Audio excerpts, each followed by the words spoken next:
पहली बात तो ये है कि इस बार आपके प्रोग्राम में करवा चौथ पड़ गई और अभी अभी आज 2 भगवान राम का और भगवान श्री कृष्ण का अवतार हुआ है। ठीक है, अवतार 2 तरह के होते हैं।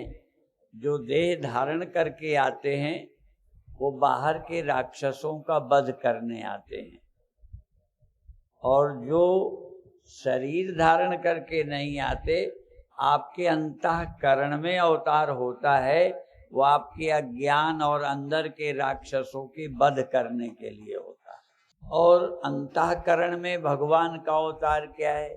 थोड़ा सा विषय सूक्ष्म है पर कठिन नहीं है, समझ सकते। अग्नि का ही अवतार है, चाहे जहां होता हो, चूल्हे पे हो, कहीं और हो, वो अग्नि का ही तो अवतार है।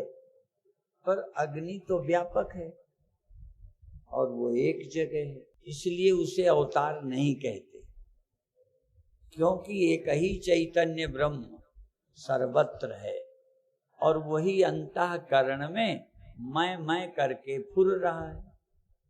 चैतन्य का तो अवतार है, ये ब्रह्म का ही है। उस चेतन के अलावा कौन दूसरा है जो हमारे अंतःकरण में मैं करके फुरता है? पर इसे हम ब्रह्म का, परमात्मा का अवतार नहीं मानते। ब्रह्म का ब्रह्म की तरह अवतार, अर्थात अंतःकरण में अन्य जितनी वृत्तियां हैं, ये परमात्मा का अवतार नहीं कहलाती। दुख है, सुख है, जागना है, ये सब वृत्तियां ही तो हैं, सब ज्ञान ही तो है, उस चैतन्य का प्रादुर्भाव तो है। लेकिन जब हमारी वृत्ति ब्रह्माकार होती है तब ब्रह्म का प्राकट्य होता है। उसको कहते हैं गई सत्संग में, जीत गई जंग में, जागे मेरे भाग, नहाई ज्ञान गंग। है क्या? अहम ब्रह्म वृत्ति जागी। सत्संग में गई तो क्या हुआ? गुरु ने सुनाया, उससे मेरे अंतःकरण में अहम ब्रह्म वृत्ति जागी, हो गई धन धन्य मैं। अंतःकरण में देखो, अंतःकरण में जागा, पर वृत्ति क्या उत्पन्न हुई? देहो हम, यही तो वृत्ति पैदा हुई। मैं देव हूं, तो चेतन प्रकट हुआ, प्रकट होकर देह भाव को प्राप्त हो गया। ब्रह्म चेतन प्रकट होकर देह भाव को प्राप्त है, और देह भाव को प्राप्त माने जन्म मरण को प्राप्त। और अंतःकरण की अन्य वृत्तियों में जागने सोने वाला और आने जाने वाला भाव जागृत हुआ। तो ये वृत्तियां तो जन्म से, स्वभाव से सबके अंदर पैदा होती हैं। पर ब्रह्म को जन्म देने के लिए, जैसे अभी भगवान राम का जन्म हुआ, अनुष्ठान किया गया, उनके पुत्र नहीं था, दशरथ के। ये जीव दशरथ है, तो दशरथ के पुत्र का जन्म नहीं था, तो उनके भय ग्लानि मोरे सुत नाई, तो उन्होंने ऋषियों को बुलाया, अनुष्ठान कराया, तब पैदा हो गए राम। ठीक है ना? तो आपके यहाँ भी परमात्मा कब पैदा होएंगे? जब कोई गुरु के द्वारा सलाह लेके साधना करोगे तो भगवान प्रकट होगा, अर्थात ब्रह्म भाव प्रकट होगा। देह भाव का नाश, ब्रह्म भाव का जन्म होगा उसी अंतःकरण में। जिस अंतःकरण में मैं देह हूं, सीमित भाव पैदा हुआ है। सीमित 3 तरह का होता है। काल दृष्टि से, समय दृष्टि से इतने वर्ष पहले मैं था, पता नहीं। इतने वर्ष से हूं ये तो तुम्हें पता है। बिना शास्त्री जी की कथा के, बिना पीयूष जी की कथा के, बिना परमानंद की कथा के, समझ में आया? इतना तो आपको पता है, इतने वर्षों से मैं हूं, उसके पहले पता नहीं। और कुछ वर्ष रहूंगा, समय की सीमा तक आपको अपने होने का पक्का है, पर अनंत हो, अनादि हो, तुम्हारा प्रारंभ नहीं हुआ, तुम्हारा अंत नहीं होगा, ऐसी वृत्ति का उदय नहीं हुआ, ब्रह्म नहीं प्रकट हुआ। ब्रह्म से प्रकट हुआ पर जीव, आग प्रकट हुई पर सीमित, लहर प्रकट हुई सीमित, सागर असीम। सागर नहीं प्रकट हुआ आज तक। कौन सी ऐसी लहर है जिस लहर में लहर न होकर सागर हो? जिस अंतःकरण वृत्ति में ब्रह्म भाव प्रकट हो जाए, अहम ब्रह्म वृत्ति जागी, मैं ब्रह्म हूं, ऐसी वृत्ति पैदा करना है। अहम वृत्ति तो है, और अहम वृत्ति अकेली नहीं है। मैं हूं ये अकेली वृत्ति किसी के अंदर नहीं, मैं देह हूं। और भी मैं बताया करता हूं कि आप जाने अनजाने अजपा जाप चलता है, जो बिना किए चलता रहे उसका नाम अजपा है। अजपा जाप कोई भी देहो हम देहो हम देहो हम ऐसा जाप नहीं करता।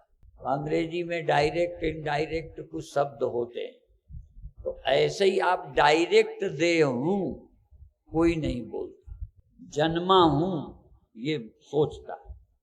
तो जन्मा हूं मतलब देह, मैं देह हूं नहीं बोल रहे, किसी से हम नहीं सुना, पर मैं बैठा हूं, बैठी हूं, इसका मतलब क्या हो? देह, क्योंकि देह ही तो बैठा है।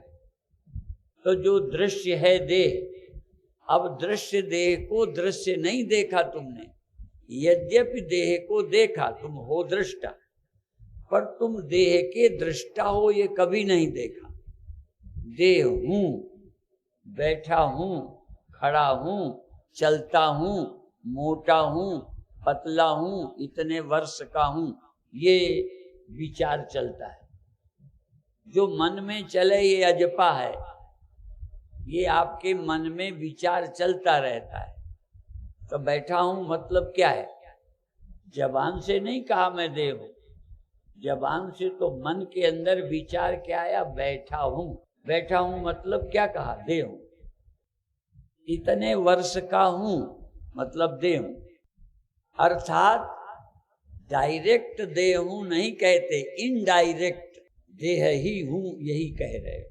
और देह को बिना देखे, देह बिना दिखे, देह बिना जाने मालूम नहीं पड़ेगा। तो जाना तो ये दृश्य है, पर फिर भी अनादि अज्ञान के कारण देह का मैं दृष्टा हूं। जागते देह मैंने देखा, देह मुझे मालूम पड़ा, देह मुझे मालूम पड़ता है, ऐसा विचार नहीं आया मैं लेटा हूं, मैं बैठा हूं, मैं देह हूं, ये विचार आया। विचार में देह हूं आया, जबकि हो दृष्टा।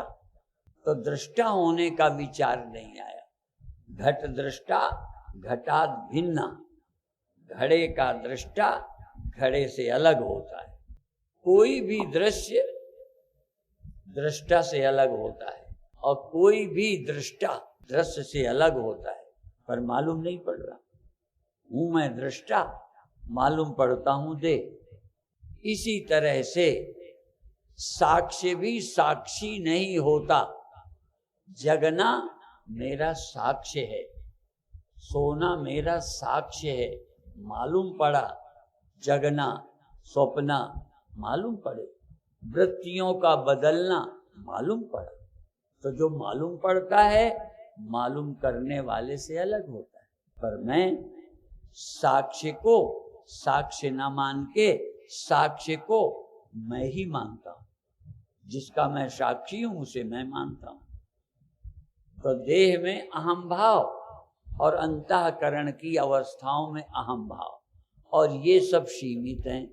काल की दृष्टि से सीमित हैं, देश की दृष्टि से यहाँ है तो वहाँ नहीं है। यहाँ बैठे हो तो इस समय आप घर में नहीं बैठे, इसलिए सर्वत्र नहीं हो। और भागवत का लक्ष्य क्या है? ये जानना सदा हूँ और सर्वत्र हूँ। सदा हूँ, सर्वत्र हूँ। तो ना तो ये अनुभव में आता है सदा हूं, न ये अनुभव में आता है सर्वत्र हूं। तो भागवत का लक्ष्य क्या है? सदा हूं सर्वत्र हूं जानना। एतावदेव जिज्ञास्यम्, इतना ही जानना है। और कितना कठिन है। सदा हूं सर्वत्र हूं, तो सदा हूं ये नहीं लगता, सर्वत्र हूं ये तो बिल्कुल ही नहीं लगता। कभी कभी बहुत दिन तक हूं ये तो लगता भी है, बहुत दिनों से हूं, लेकिन सर्वत्र हूं। यहां हो तो घर में नहीं, घर में थे तब यहां नहीं। बहुत लोग कल यहां नहीं थे, ठीक है ना। देखो वो कथा है, हमको ज्यादा नहीं कहनी। सत्यवान को सावित्री ने यमराज के मुंह से वापस कर लिया। ये जो व्रत है समझो, सावित्री व्रत ही समझो। करवा चौथ माने सावित्री का व्रत, अपने पति को मरने नहीं देना। हाँ, तो एक है प्रयत्न सावित्री की तरह, और सावित्री का अर्थ श्री अरविंद ने लिखा है, सावित्री नाम का ग्रंथ, तो वो अध्यात्म से ही जोड़ा है। हमारी ये बुद्धि वृत्ति सावित्री है, अपने चैतन्य आत्मा को मरने से बचाना, अनुभव करना। बहुत प्रसिद्ध ग्रंथ है महर्षि अरविंद का योगी राज। तो हमको साधना करनी, अंदर के राम को प्रकट करना है व्यापक रूप से। अंदर के राम को अनादि और अनंत जानना है। आदि नहीं, अंत नहीं मेरे चैतन्य का। अभी मेरे चैतन्य का आदि लगता है, अंत लगता है। कुछ देर चेतन फिर जड़। चीते जी रोज लगता है, और एक दिन जन्मा एक दिन मरा। अभी सुन रहे थे ना ज्योतिर्मयानंद जी के सूचना में कि मृत्यु यद्यपि आम आदमी को एक दिन लगती है, जिस दिन देहांत होता है, पर चैतन्य तो रोज मर रहा है। थोड़ी देर है नींद में गया, तो ये एक मृत्यु है। चैतन्य भी रोज लगता है मर गया, खो गया, जड़ हो गया। चेतन जड़ होता लगता है और फिर चेतन होता है, ऐसा होता रहता है। पर चेतन कौन है? जो कभी जड़ नहीं होता, कभी चेतन होना नहीं पड़ा। चेतन था, है और रहेगा। और चेतन केवल यहाँ नहीं है जहाँ अंतःकरण है। जहाँ आग मालूम पड़ती है वहीं नहीं है आग, आग वहां भी है जहाँ मालूम नहीं पड़ती। यही तो समझना है, अनुभव करना है। चैतन्य केवल अंतःकरण में नहीं है। गुरबाणी में बाहर भीतर एको जानो, ये गुरु ज्ञान बताई। जन नानक बिन आपा चीने, मिटे न भ्रम की काई। ये भ्रम की काई मिटाना है। वो कहाँ मिटेगी? बाजार में, सब्जी मंडी में, नहीं, वो सराफे में, बड़ी कीमती दुकान है सराफे में ना। चलो कोई नहीं, खेत में है तो ये भी खेत। अभी कमाई की बात सुन रहे थे, यहाँ भी कमाई। तो आप बहुत भाग्यशाली हो। अभी तो कई दिन रुकना है, सब एक दिन सुना देंगे तो कल क्या करोगे? इसलिए कुछ चीज रोक लेंगे कल के लिए, कुछ कल सुनाएंगे। पर देखो कैसे समझना, पहले तो वृत्ति का चैतन्य होना, चैतन्य फिर लय हो गई वृत्ति। ये वृत्ति वाला चेतन रोज लय होता है। अब उसको खोजो जो वृत्ति के लय होने पर, वृत्ति के प्रकट होने पर भी एक समान रहता है। उसी को हम समझते हैं सत, जो सदा रहता है। जो वृत्ति ज्ञान वो सदा नहीं रहता, निर्वृत्ति ज्ञान सदा रहता है। और जो वृत्ति प्रदेश में साक्षी है वो यहाँ है वहाँ है, पर सर्वधि साक्षी भूतम। सब बुद्धियों में साक्षी एक ही है, लेकिन बुद्धि के कारण अलग अलग लगता है। इस भ्रम को तोड़ने के लिए जन नानक बिन आपा चीने, मिटे न भ्रम की काई। ये भ्रम की काई नहीं मिटती, भ्रम की काई मिटाने के लिए गुरु की जरूरत है। इस जन्म के लिए जो जन्म है ना, केवल माता पिता चाहिए। इस जन्म के लिए माता पिता, और जगने सोने के लिए प्रकृति गुण काफी है, वो जगा देते हैं, सुला देते हैं। तुमको न तो प्रकृति जगाएगी कभी, जो गुरु का काम है ना। इसलिए जे 100 चंदा उगो सूरज चढ़े 1000, एते चानन होंदिया गुरु बिन घोर अंधार। बिन गुरु घोर अंधार, गुरु बिन समझ न आवई, गुरु बिन सूरत न सिद्ध, गुरु बिन मुक्त न पावई। इसलिए ये काम प्रकृति का नहीं है, ये काम गुणों का नहीं है। गुणों वाला काम तो चल रहा है, जगो सो जाओ, जन्मो मर जाओ, आओ चले जाओ। रोज चेतन हो जाते हो, कोई मैं जगाने जाता हूँ। रोज सो जाते हो, कोई माँ ही रोज थपकी दे के सुलाती है। एक अंदर माँ प्रकृति और है, वो जगाती सुलाती रहती है, वो शरीर को बदलती रहती है। चल रहा है काम, ये सब प्रकृति काम कर रही है। तुम क्या कर रहे हो? एक काम है जो प्रकृति नहीं करेगी, कभी प्रकृति नहीं करेगी। हाँ, प्रकृति अवसर तो देगी, पर करेगी तब गुरु ही करेगा। इसी तरह ये भी है। 3 चीजें, त्रयमेवैतत्, 3 चीजें ईश्वर की कृपा से, दैवा हेतुकम, ईश्वर की कृपा से मनुष्यत्वम, मनुष्य के, देखो मनुष्य का शरीर, और मुमुक्षुत्वम, तर जाने की इच्छा, और महापुरुषों का मिलना। ये 3 चीजें ईश्वर की कृपा से। हम यहाँ अपनी इच्छा से नहीं आए, तुम यहाँ अपनी इच्छा से नहीं आए, लगता ऐसा ही होगा। देखो, यही ईश्वर की इच्छा से हो। तुम्हें यहाँ लाने वाला, हमें यहाँ बुलाने वाला ईश्वर है। ये सब काम ईश्वर का है। मनुष्यत्व, मुमुक्षुत्व, महापुरुष, संशय, 3 चीज। और एक काम किसका है? वो गुरु का है, वो गुरु का है। भगवान ने मिला दिया। अब ज्ञान देना तुम्हारे अंदर, सुनो समझो, ये पुरुषार्थ, ये जरूरी है। इसलिए अपने ऊपर कृपा करो। ईश्वर ने तो कर दी, मनुष्य शरीर दे दिया, यहाँ पहुंचा दिया, हमें बुला के बिठा दिया, ठीक है। अब चलो, और लंबा हिसाब करना हो तो और कर दो।